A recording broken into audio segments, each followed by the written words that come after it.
Bruh, why won't this light turn on? Electricity has not been invented yet. Use a torch. Oh, okay.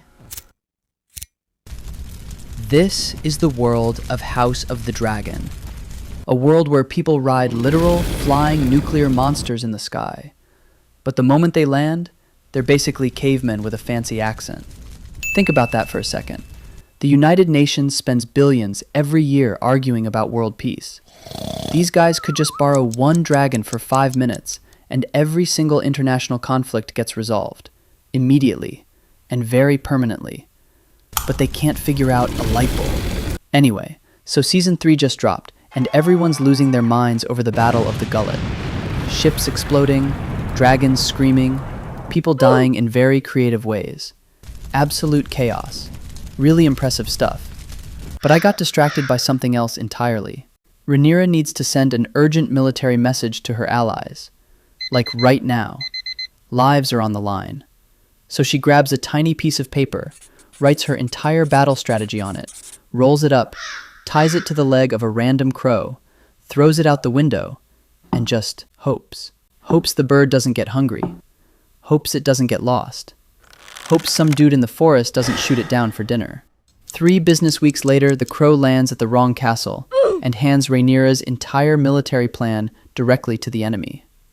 Meanwhile, Viserys on his deathbed could have literally just sent one voice note. Hey guys, Aegon is not the king. That's it. That's the whole message. Peace. The entire Dance of the Dragons. Cancelled. Thousands of lives. Saved. Because of a telegram notification. But okay, forget the ravens. Let's talk about Aegon right now in Season 3. The man got completely roasted by dragonfire. We're talking full, crispy, burnt chicken nugget situation. So what does the most advanced medical system in the known world do for him? Leeches. Dirty, muddy leeches. And some weird tree juice. That's it. That's the treatment plan. No painkillers, no surgery, no antibiotics.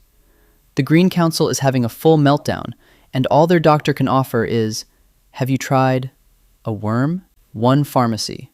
Just one. The entire war ends differently. Actually, you know what ends the war even faster? Condoms. I said what I said. Half the chaos in this show exists because nobody in Westeros has ever heard of family planning. You wouldn't have 20 Targaryen kids fighting over one throne if someone had just visited a drugstore at some point in the last 100 years. But no. No drugstore. No pharmacy. They do have dragons, though. And speaking of which, Aemond. This man is flying Vhagar, the largest living creature on the planet, through a massive thunderstorm. One eye. No helmet. No seatbelt. Freezing rain getting absolutely launched into his face at 100 miles per hour. For navigation, he's just looking at the ground. Squinting. With one eye.